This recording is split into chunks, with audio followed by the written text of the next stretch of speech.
बिस्मिल्लाहिर्रहमानिर्रहीम। अस्सलाम वालेकुम viewers, my name is Shahzad. और व्यूवर्स, आज हम अपने इंग्लिश ग्रामर टिप्स का लेसन नंबर 2 स्टार्ट कर रहे हैं। यानी इससे पहले एक लेसन अपलोड हो चुका हुआ है।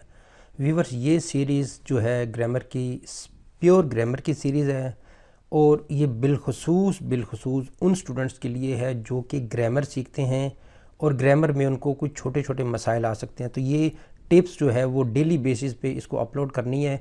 तो जिस प्रॉब्लम में अगर किसी स्टूडेंट्स को है तो वो मुझे कमेंट्स करके बता सकता है, मैं उसके ऊपर वीडियो बना दूंगा। अदरवाइज़ ये जो है सीरीज़ के जो टिप्स हैं वो चलते रहेंगे। हर सीरीज़ में 5 टिप्स हैं और वेरी सिंपल हैं। टिप्स से मुराद ये है कि किसी एक टॉपिक को लेके किसी एक टॉपिक के ऊपर जो है वो कंसेप्ट क्लियर करना है। उसका बेसिकली जो सेंटर पॉइंट है वो हमने क्लियर करके आगे चलना है। अगली स्लाइड पे आज का जी टिप नंबर 1 यानी ग्रामर टिप नंबर 1 और ओवरऑल 6 यानी 5 टिप्स जो है वो पहले अपलोड हो चुकी हुई हैं। आज की जो टिप नंबर 1 है वो ये है कि एक्सप्रेशन। इसमें हमने एक्सप्रेशन की डेफिनेशन नहीं करनी, बल्कि कोई एक्सप्रेशन है जो कि स्टार्ट होता है 1 ऑफ से, यानी उसमें एक्सप्रेशन में 1 ऑफ आ जाता है। तो एक्सप्रेशन 1 ऑफ के बाद आने वाला नाउन जो है वो जमा का होगा। यानी हमने इस पॉइंट में सिर्फ एक चीज़ सीखनी है कि the noun following the expression 1 of, यानी 1 ऑफ के बाद जो नाउन आएगा वो हर हालत में प्लूरल होगा। इसकी हम एक एग्जांपल देख लेते हैं। उस एग्जांपल से हमें ये पता चल जाएगा। 1 ऑफ, सपोज़ ये सेंटेंस जो है वो शुरू हो रहा है 1 ऑफ से। 1 of my friends lives in France. अब देखिए 1 ऑफ ये एक्सप्रेशन शुरू हुआ, उसके बाद जो नाउन आ रहा है फ्रेंड आ रहा है, नहीं लिखना, फ्रेंड्स लिखना है। 1 ऑफ माई फ्रेंड्स यानी प्लूरल लिव्स इन फ्रांस। तो इस स्लाइड में सिर्फ एक चीज़ बताने वाली है।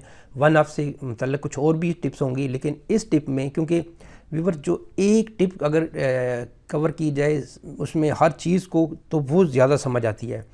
इस टिप में, इस स्लाइड में सिर्फ ये चीज़ आप अंडरस्टैंड करनी है आपने कि 1 ऑफ के बाद जो नाउन आएगा, ये कॉमन मिस्टेक में बेताशा दफ़ा आता है, पेपरों में आता है कि 1 ऑफ का जो एक्सप्रेशन है इसके बाद जो नाउन आएगा वो प्लूरल फॉर्म में होगा। यानी नंबर की हालत में जो है वो एस लगेगा, जहाँ पे लगता है जो उसकी जमा वाली फॉर्म है वो आएगी। नेक्स्ट स्लाइड है जी, दूसरी स्लाइड है, यानी tip number 2, English grammar tip number 2। वो ये है जी कि एक्टिव वॉइस और पैसिव वॉइस से मतलब ये टिप है। व्यूवर देखें, जब हमारे पास कोई एक सेंटेंस होता है उसको कहा जाता है कि इसको एक्टिव वॉइस से पैसिव वॉइस में तब्दील करें। तो हमें ये पता है कि एक्टिव वॉइस से पैसिव वॉइस कुछ टेंसेस का नहीं बनाया जा सकता, लेकिन जिनका बनाया जा सकता है, यहाँ पे स्लाइड में देखें ये लिखा हुआ है, एक्टिव वॉइस से पैसिव वॉइस बनाते वक्त जो टेंस एक्टिव वॉइस से पैसिव वॉइस में तब्दील हो सकता है, यानी सारों की बात 12 टेंसेस है ना, 12 में से आई थिंक 7-8 जो है वो उनका पैसिव बन सकता है। जिनका पैसिव बन सकता है, जब वो पैसिव बनाएंगे हम उनमें, तो पैसिव बनाते वक्त उनमें हमने वर्ब की थर्ड फॉर्म रखनी है। सिर्फ इस स्लाइड में और कुछ नहीं सिवाय कि पैसिव बनाते वक्त जब एक्टिव से आपने पैसिव बनाना है तो उस टेंस में वर्ब की तीसरी फॉर्म लगाई जाती है। एक एग्जांपल भी देख लेते हैं। एक फ़िक्रा है जी एक्टिव वॉइस का, आई राइट अ लेटर, मैं एक ख़त लिखता हूँ, प्रेजेंट सिंपल का ये सेंटेंस है। तो जब हम इसको पैसिव में कन्वर्ट करेंगे तो देखें राइट वर्ब है, पहली फॉर्म है, लेकिन ये जब पैसिव में जाएगा तो इसका फॉर्म वर्ब थर्ड हो जाएगी, a letter is written by me. हमने सिर्फ इस स्लाइड में एक चीज़ सीखी, कोई एक्टिव वॉइस नहीं, कोई पैसिव वॉइस की रूल्स एंड रेगुलेशन नहीं पढ़े, वो साथ साथ आते जाएंगे, बल्कि एक सीरीज़ भी शुरू कर रहा हूँ एक्टिव पैसिव वॉइस की। लेकिन इस स्लाइड में सिर्फ ये है कि जितने भी टेंसेस एक्टिव वॉइस से पैसिव वॉइस में कन्वर्ट होंगे, जब कन्वर्ट हो जाएंगे तो उधर वर्ब की थर्ड फॉर्म लगनी है, बस। नेक्स्ट स्लाइड है जी, स्लाइड नंबर 3। इसमें देखते हैं जी कि यहाँ पे क्या टिप है। इसमें यह है जी कि प्रेजेंट परफेक्ट टेंस की एक टिप आ गई है। प्रेजेंट परफेक्ट टेंस एक टेंस है, इसमें माजी के एक्सपीरियंसेस यानी माजी के तजर्बात बयान किए जाते हैं। कई और भी चीज़ें हैं प्रेजेंट परफेक्ट के साथ, लेकिन उन सारों में से एक जो है वो ये है कि माजी के तजर्बात को बयान करने के लिए ये प्रेजेंट परफेक्ट टेंस इस्तेमाल किया जाता है। अब जो इसमें बताने वाली चीज़ है, ये तो हो गया ना कि भाई इसमें इसकी 8-10 यूज़ हैं, जिनमें से एक यूज़ ये भी है कि माजी के तजर्बात को बयान करने के लिए आपने प्रेजेंट परफेक्ट टेंस का यूज़ करना है।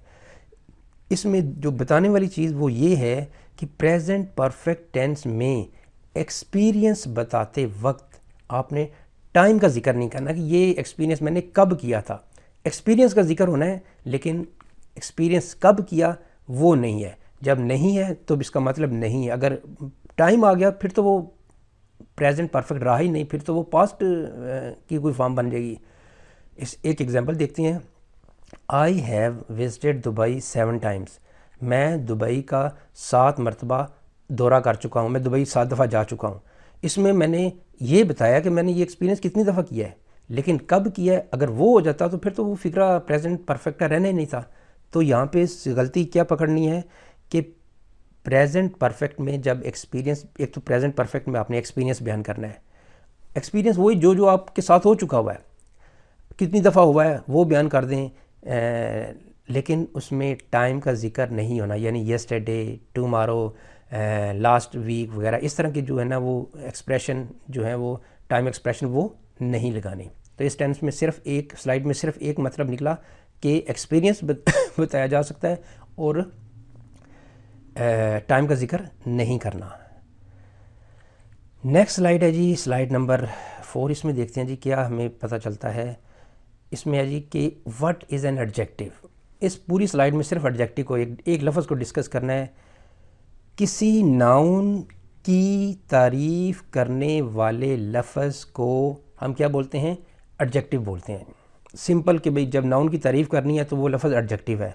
या इसको और सिंपल अल्फाज में ऐसे भी बयान कर सकते हैं कि वो लफ्ज़ जो किसी नाउन की अच्छाई या बुराई बयान करे, उसको अब तारीफ़ में अच्छाई बुराई दोनों भी जिक्र किया जा सकता है, यानी उसकी अच्छाई भी है और बुराई भी है, क्योंकि वो तो नाउन एडजेक्टिव है। और अच्छाई या बुराई किसकी हो सकती है, नाउन की हो सकती है। तो वो लफ्ज़ जो किसी नाउन या प्रोनाउन की अच्छाई या बुराई बयान करे, ज़ाहिर करे, एडजेक्टिव कहलाता है। एक एग्जांपल दे लेते हैं, उस एग्जांपल से हमें समझ आ जाएगी। अपने 2 लफ्ज़ लिखे हैं जी, वर्ड लिखे हैं टाल, बॉय। इसमें टाल जो है वो एडजेक्टिव है और बॉय एक नाउन है। तो ये टाल जो है वो उस नाउन का क्या बता रहा है, तो हम कह सकते हैं जी इसमें जो एडजेक्टिव है टॉल, ये उस लड़के की सिफत बयान कर रहा है कि भाई वो लड़का टॉल है, यानी टॉल बता रहा है कि वो लंबा लड़का है। तो लड़के की सिफत जो है बयान कर रहा है कौन सा लफ्ज़, टॉल। तो टॉल जो है वो सिफत बयान कर रहा है, तो हम उसको एडजेक्टिव बोलेंगे। इस स्लाइड में कुछ और नहीं सवाए इसके एडजेक्टिव एक बहुत बड़ा टॉपिक है, लेकिन हम इसको वन बाय वन क्लियर करते जाएंगे, एक एक सीढ़ी आगे चलते जाएंगे, ताकि हमें एडजेक्टिव की एक एक चीज़ जो है वो वाज़ेह तौर पे क्लियर हो। तो इस स्लाइड में सिर्फ एडजेक्टिव की डेफिनेशन और कोई एग्जांपल नहीं, कुछ नहीं बताने वाली चीज़। नेक्स्ट स्लाइड है जी, इसमें देखते हैं कि यहाँ पे क्या है। नेक्स्ट स्लाइड है जी, what is a helping verb. Helping verb जो है वो हम अक्सर सुनते हैं हेल्पिंग वर्ब। तो ये हेल्पिंग वर्ब के मतलब एक सिंपल डेफिनेशन क्लियर कर लेते हैं।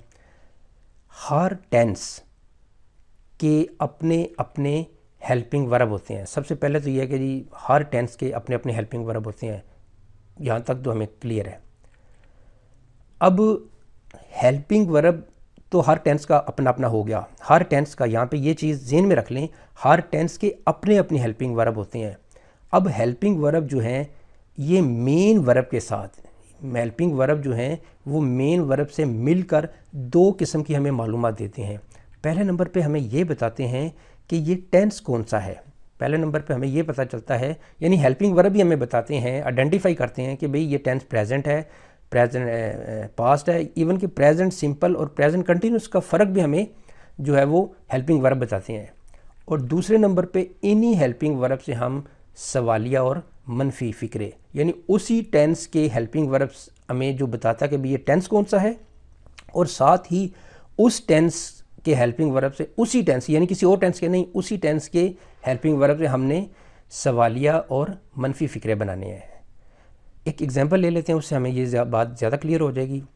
मिसाल के तौर पे हेल्पिंग वर्ब, सपोज़ हम डू एंड डज ले लेते हैं। डू एंड डज से हमें दो किस्म की मालूमात मिलेगी। नंबर वन कि ये हेल्पिंग वर्ब जो है कि ये प्रेजेंट सिंपल के हेल्पिंग वर्ब है, प्रेजेंट सिंपल के हेल्पिंग वर्ब है।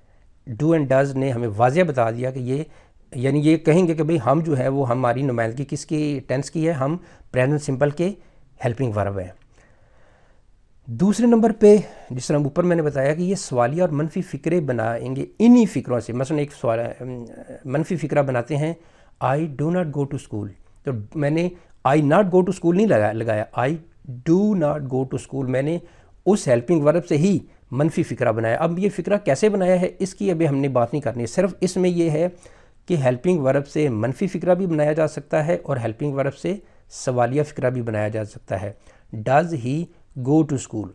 तो व्यूवर्स, ये आज की जो लेसन है वेरी सिंपल है, लेकिन इसमें यह है कि मैं उम्मीद करता हूँ कि जो 5 टिप्स हैं वो आपको ये चीज़ क्लियर कर लेंगे। अब जब ग्रामर सीखने का तरीका ये है कि यक लफ्ज़ ना सीखें, इसको स्टेप बाय स्टेप समझते जाएं, हर टॉपिक के अंदर के छोटी छोटी चीज़ों को समझते जाएं। ग्रामर की मेरी एक सीरीज़ अलग भी चल रही है, लेकिन यहाँ पे जो है ना वो टिप्स होंगे ग्रामर के, मतलब यानी जो चीज़ इंग्लिश में हमें कंफ्यूज करेगी या कंफ्यूज कर रही है या कभी करती है, उसको हमने डिस्कस करके उस कन्फ्यूजन को ख़त्म करना है।